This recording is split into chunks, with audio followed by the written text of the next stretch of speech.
সাৱধান হওক অসমবাসী, দুদিন গড়ৰ পৰা নোলাব। 60 কিলোমিটাৰ বেগত আহি আছে ধুমুহা, 20খনকৈ জিলাৰ বাবে আগজাননী। অসমৰ পৰিস্থিতি হ'ব ভয়ংকৰ। কোন কোন জিলাত বেয়া প্ৰভাৱ পৰিব জানিবলৈ ভিডিঅ'টো শ্বেয়াৰ কৰি শেষলৈকে চাওক।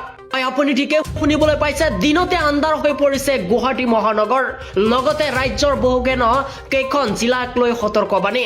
ৰাজ্যত ধুমুহাৰ বৰষুণৰ তাণ্ডৱ আৰম্ভ, জাৰি কৰা হৈছে এইবাৰ বহুকেইখন জিলাত হাই এলাৰ্ট, আৰু 19খনকৈ জিলাত হাই এলাৰ্ট জাৰি কৰিছে বতৰ বিজ্ঞান কেন্দ্ৰৰ। ধুবুৰী জিলাৰ লগতে দক্ষিণ শালমাৰা, মানকাছাৰ, কোকৰাঝাৰ, গোৱালপাৰাত ইতিমধ্যে হাই এলাৰ্ট জাৰি কৰা হৈছে বতৰ বিজ্ঞানৰ তৰফৰ পৰা।